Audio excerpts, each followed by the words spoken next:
بسم اللہ الرحمن الرحیم۔ غزل کے اشعار کی تشریح 10 نمبر کا سوال ہے۔ فرسٹ ایئر میں آپ نے یہ سوال آخر کے اوپر کرنا ہے۔ 8 منٹ ہر شعر کی تشریح کرنی ہے، 1.5 پیج 1.5 سے 2 ہو جائے، ٹھیک ہے۔ اور اس میں جو ہے نا 2 شعری حوالے دینے ہیں، کوئی غزل میں سے 2 3 شعر اکٹھے بھی لکھ سکتے ہیں آپ۔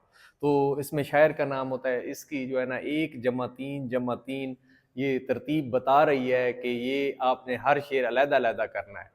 تو کریں گے کس طرح؟ تو اس میں جو ہے نا جس طرح یہ جسر کو غرور آ جائے یہاں تاج وری کا، کل اس پہ یہی شور ہے، پھر نوحہ گری کا۔ جو ممتحن ہے، وہ چیک کرنے والا کیا دیکھ رہا ہوتا ہے؟ وہ صرف یہی دیکھ رہا ہوتا ہے کہ آپ نے جو ہے نا اس میں یعنی مفہوم واضح لکھا ہو اور شاعر کا اسلوب اچھا لکھا ہوا ہو اور 2 3 شعری 2 حوالے ہوں شعری۔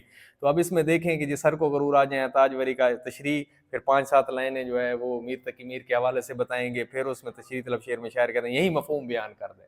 مفہوم میں اس لیے کہتا ہوں کہ بھئی یہاں پہ لکھیں، یہاں سے غلطی کی گنجائش تھوڑی معافی ہو سکتی ہے، اگر مفہوم لکھیں گے تھوڑی غلطی ہوگی تو وہ آپ کے نمبر جو ہے وہ کٹ سکتے ہیں اس میں۔ تو جو انسان آج اپنی بادشاہت کا غرور کر رہا ہے، جب دنیا سے رخصت ہوگا تو اس کے عزیز و اقارب اس کی لاش کے اوپر نوحہ کی نہ ہوں گے۔ تو یہ آپ نے واضح بیان کر دینا ہے اور اسی طرح بیان کرنا ہے، پھر دوسرے شعر کا نمبر دیں، پھر تیسرے کا نمبر دیں، اسی طرح ان کا مفہوم واضح ہو، ریلیٹڈ اشعار اچھے ہوں اور پہلے شعر میں اسلوب اچھا ہو۔ تو اس طرح آپ کی تشریح وہ دیکھ رہا ہوتا ہے، تو آپ کے میکسیمم مارکس آ سکتے ہیں۔